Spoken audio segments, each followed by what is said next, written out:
So welcome to our second Facebook Live, and it's March 31st, and nothing has changed at all since last time we talked to you guys, except we have more questions. And so I think where Charlie and I are going to start is just to dive right into questions, and we'll be looking for questions as they come up on the feed, and just answering the ones that we got in between the previous broadcasts and this one. Do you want me to start, Steve? Sure. Okay. So let's see. First question coming in from our good friend Wade.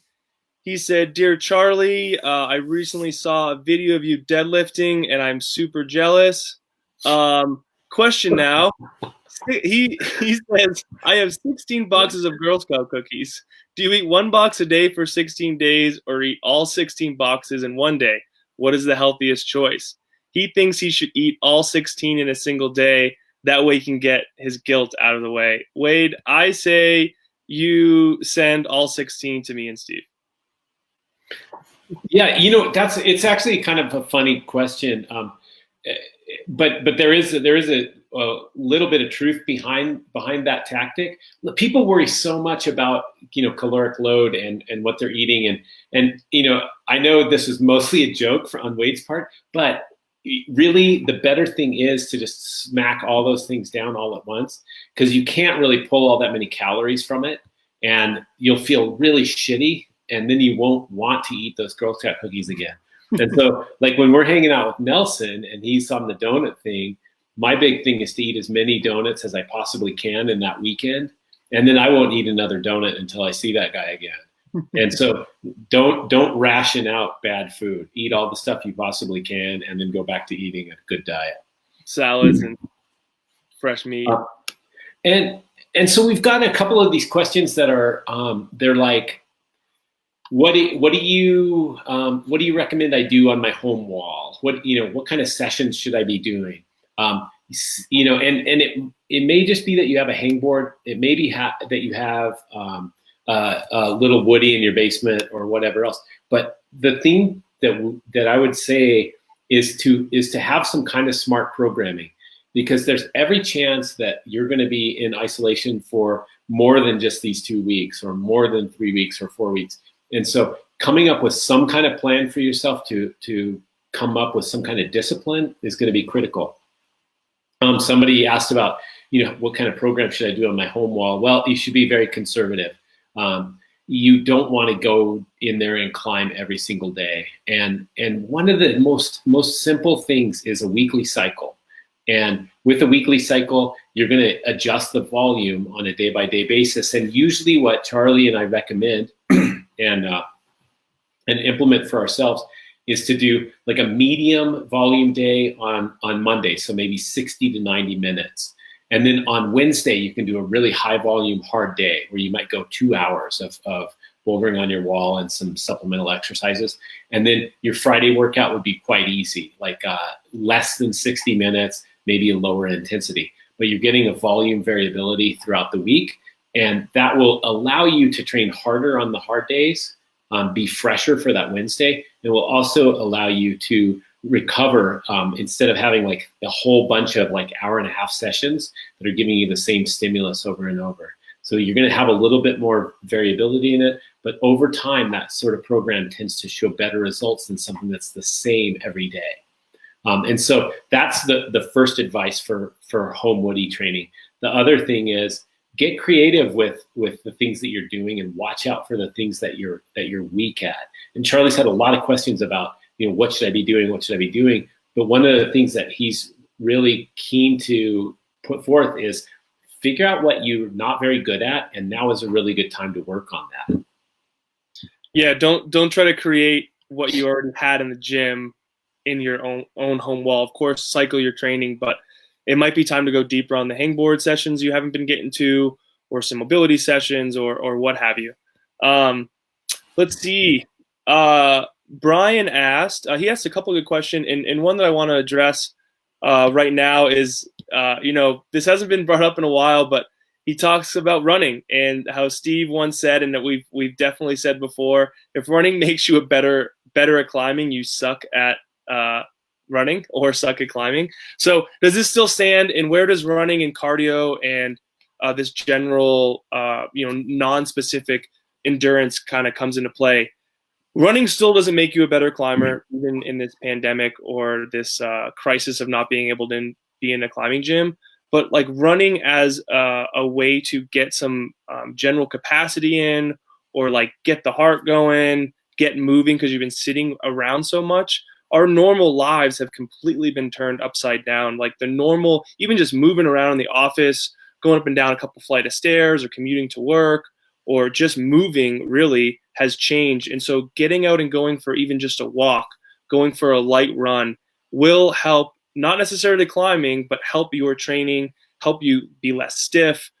Obviously being really, really mindful of like, if running hurts your knees or running doesn't feel comfortable to you, you can't run because you're in an apartment complex in a major city, you can still do these little body weight circuits that can produce those same results or have the same effect.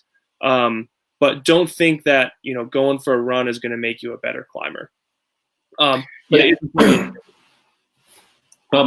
dovetail off that and say that, yes, endurance and conditioning are always very sport specific. And when we do our general training, like, running or skiing or mountain biking or whatever, the carryover into the utility and climbing is very, very limited. But it's less limited than sitting on your couch. And so, getting out and being active at this time is really, really important. Now, there is a place for general cardiovascular training, and I would call that cardiac output training, where you're going low intensity, long duration. I usually like steep hill hiking or total body things like rowing or cross-country skiing, where you're actually using your arms. But 30 to 90 minutes of sustained activity in that 120 to 150 beats has shown really, really good results as far as developing overall muscular endurance, overall cardiovascular capacity. But what we tend to do when we go out running is go right up above that. People are pushing right against the anaerobic threshold. And at that point, the rewards are a little bit limited. So right now, go for a run, but as soon as you can get back on the rock, quit running and start getting your forearm endurance back up. Yeah, and also I was going to say too, for some people, they actually need this kind of work because walking to the crag actually crushes them, and then they can't. They try to do a warm up or they try to get on their project, and they're completely spent from just the hike. So this is an opportunity to like come back out to the crags running once the spring and summer open up. So think about that. Yeah. As well. Brian also asked about working all the energy systems each week, alternating between endurance and strength and power. If he doesn't have a climbing season due to living away from the crags, is it still recommended that you follow this plan? That's a real maybe, Brian. And what I would say is it's a good general way to behave in your training, but I would say strength, a strength focus session, an explosive focus session, and we know those are just two sides of the same coin. But lean more towards strength on one session, more towards explosiveness on the second session. The third session could be something like a general conditioning sort of thing, or just a higher volume. Like you could go into the gym and do like a 40-minute boulders on the minute session or something like that, but something that gets your heart rate elevated and is at a lower intensity. And that lets you just spread out the overloads of the strength and power a little bit. And it keeps that conditioning at a workable baseline level. And again, it comes back down to total work capacity. And so I think it still does make sense. But then as you get better and better at climbing, that classic logical progression, 1, 2, 3 sequence might not work as well. And so then you will have to start leaning more into blocks of specific training. I haven't had a chance to look at Andrew's question, but I'll get to another one too if you want to check that out. Another question we had, this might be a little bit more specific to people that actually have access to barbells and plates and kettlebells. I know this doesn't apply for all of you, but hopefully those of you listening will be back in gyms at some point here in the future. But the question was comparing and contrasting the deadlift versus the kettlebell swing. And as we know, those are both very, very useful hip hinge exercises. So we're talking posterior chain, strengthening the hamstrings, the glutes, the lower back. And I think this question was asking a little bit more about like which one's better, when do I use which? And really it all depends. They're both extraordinary exercises and work really, really well depending on the athlete's background and what they're looking for. I would say if someone is just new to hip hinging or new to strengthening that kind of movement pattern in general, little bit more like light deadlifts, very static, we call it like a grind pull, might be appropriate to learn how to actually move in that way instead of like swinging a kettlebell around, maybe a little bit out of control before they actually know how to move in that position.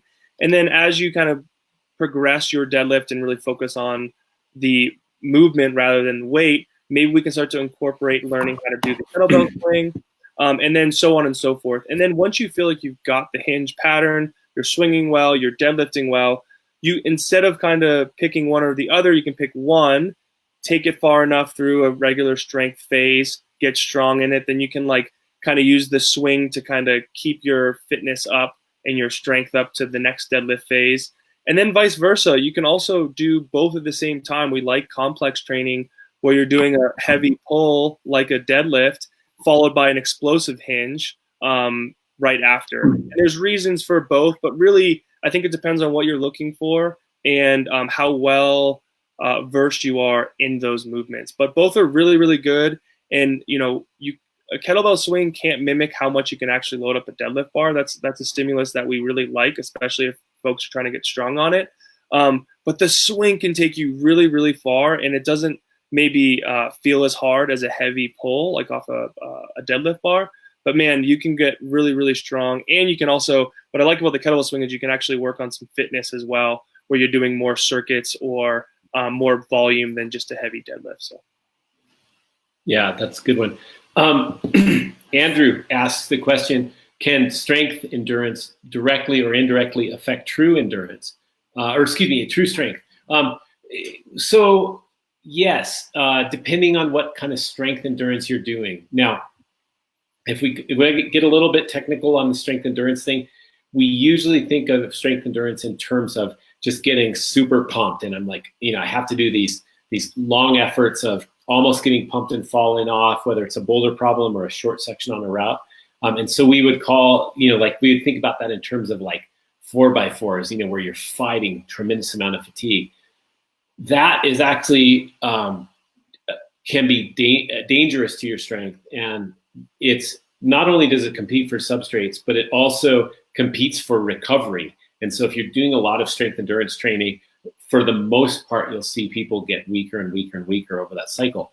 And in many, many sports, we're like, okay, I'll take that trade-off because I'm more interested in being able to run 400 meters than I am being able to squat 300 pounds. And so it's okay for a track athlete's legs to get a little bit weaker as they progress into a strength endurance phase.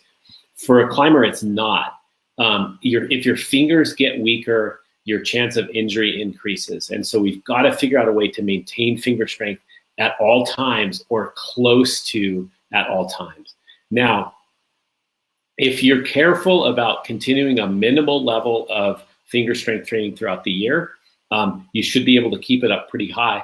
And if you're smart with the way that you train your strength endurance, you can enhance that. And the way we do that is through what would be called alactic intervals, where you do strength or power-based movements, but only to the tune of 5 to maybe 8 seconds in duration, and then with a big rest in between. So instead of doing like a 4x4, you might do 5-second movement out the moon board.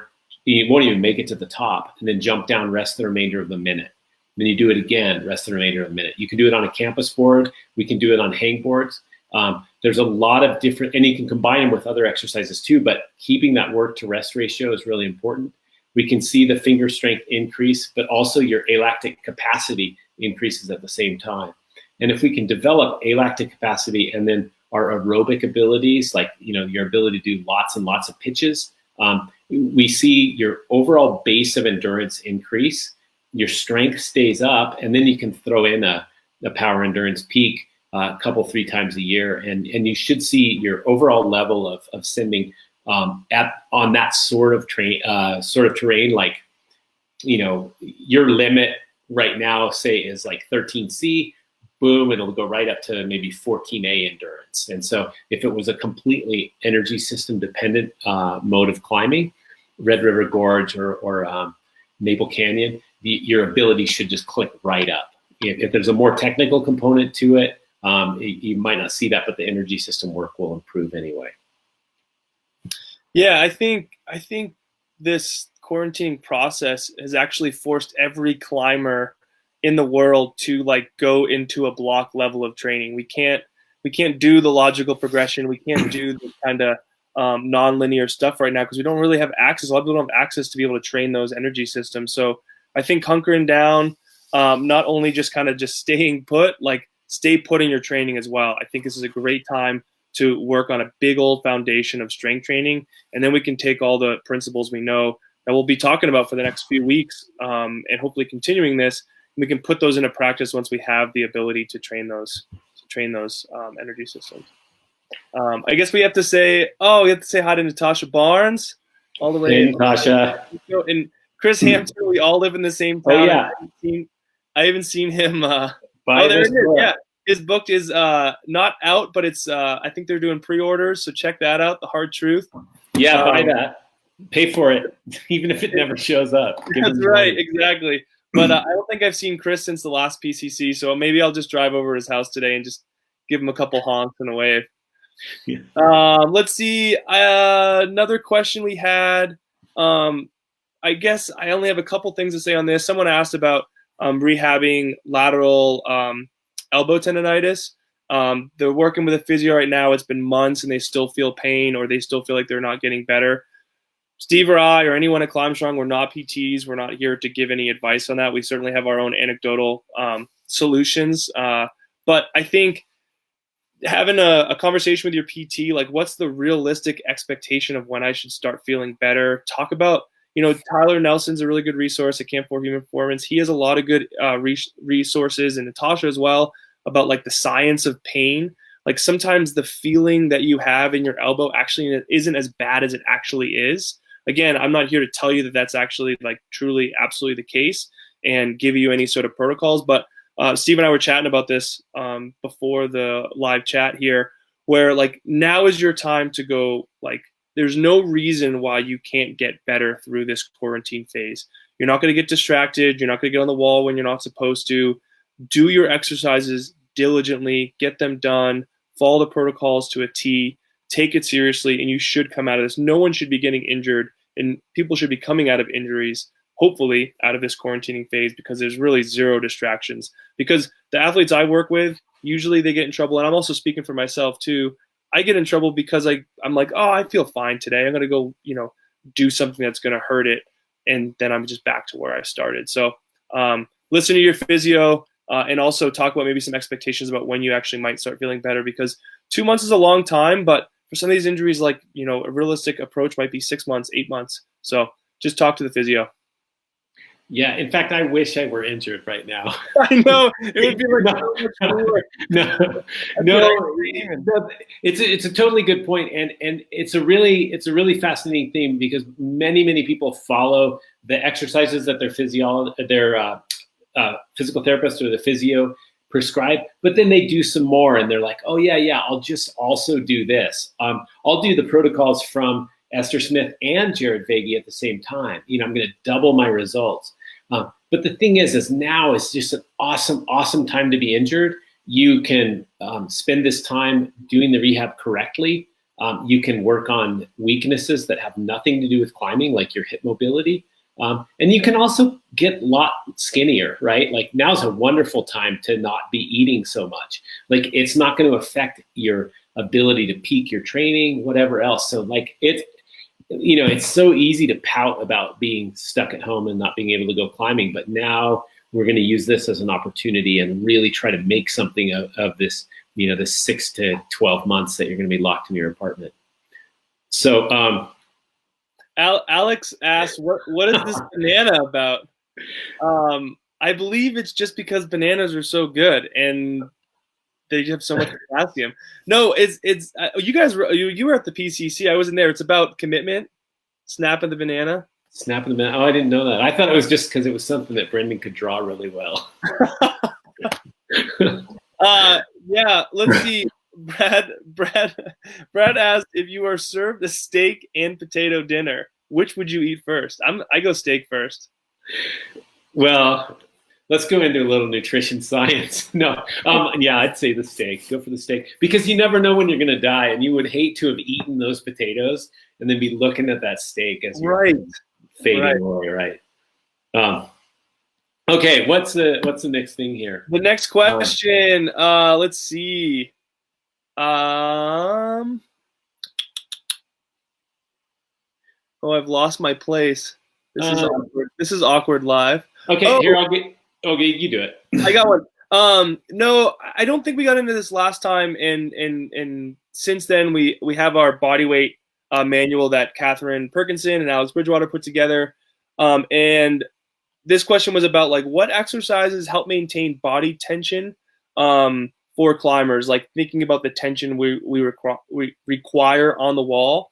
And in that book and all over the internet really are lots of good versions of planks and just like tension generating drills that can mimic that climbing. Like we don't want to get too crazy and try to like mimic it like mad and then end up hurting ourselves. But I really think the hardstyle plank is absolutely the exercise that can at least start someone thinking about the tension required in climbing. More times than not, when I'm with a class or I've done these PCC seminars and I ask someone to come up into the middle of the classroom and I tell them to, get as tight as they possibly can. And of course, with their permission, I ask them if I can just like, touch their glutes or their hamstrings or their quads. And like inevitably one or two of those things are turned off. And I told them like, turn everything on. And I think it wasn't for a lack of trying and the person thought they had turned those muscles on. But the ability to create tension is so much more than just willing yourself to turn them on. It's actually having the neural pathways and the know-how to turn it on, keep it on, and then turn it off. And I think the hardstyle plank is one of those drills that seems super silly to do. It seems so simple, but it's not easy if it's done correctly. So I think that's kind of my go-to. I still hardstyle plank between exercises in my strength sets or hangboard sets just to make sure I still have it.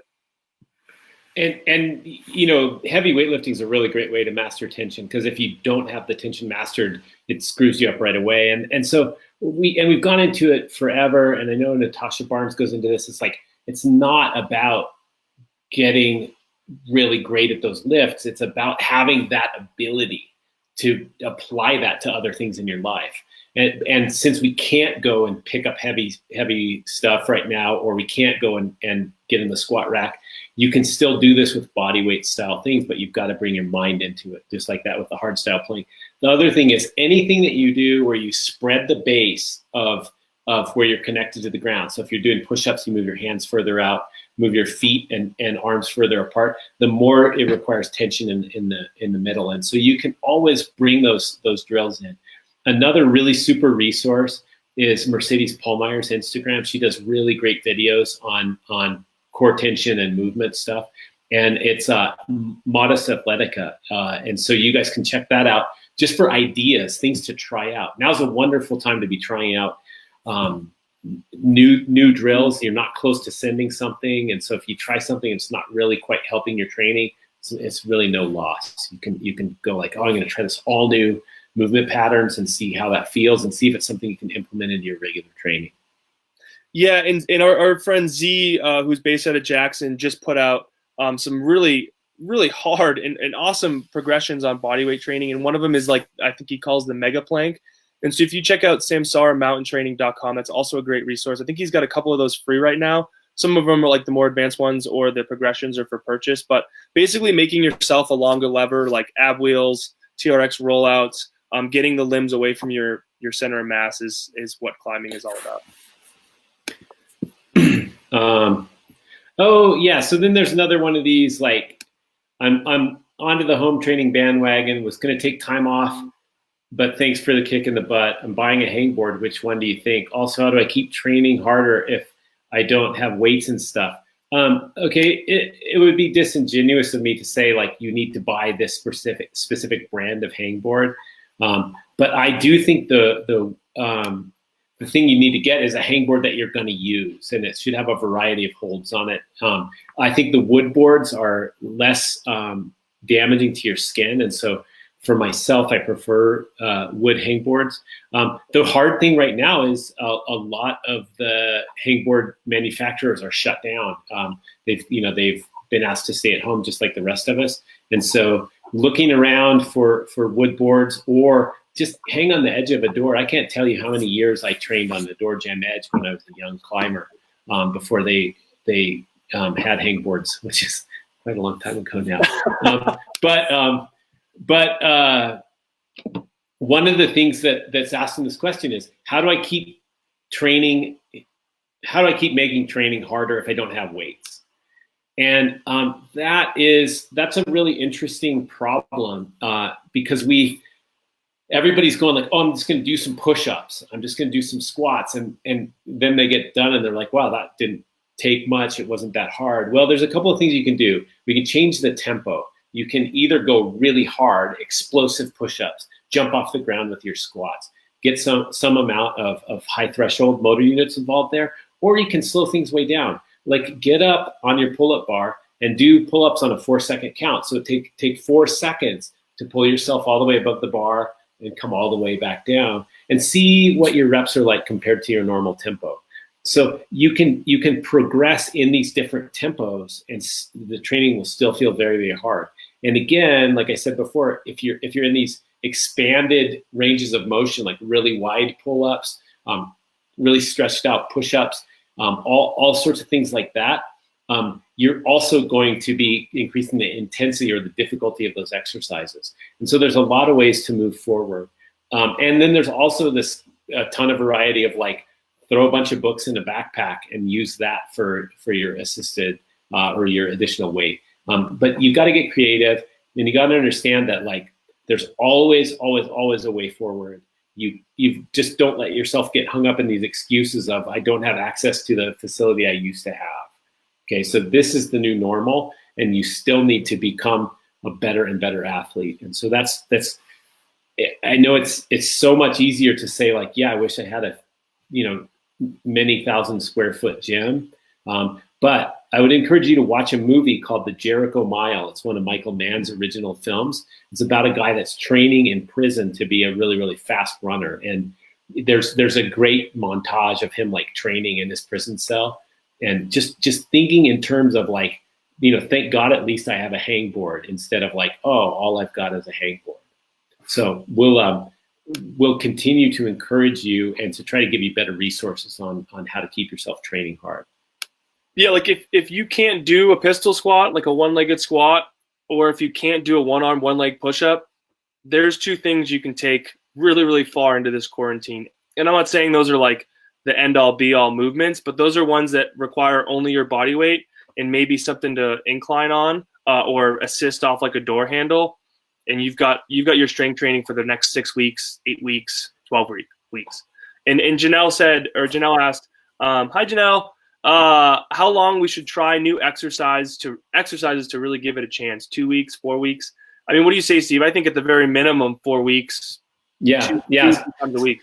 Yeah, 6 to 8 sessions. And it's the same should be for your projects too. Don't just decide the first time you're like, oh, that thing sucks. Right? So yeah, stay with it like 6 to 8 sessions.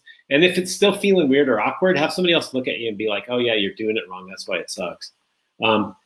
David has a question about BFR.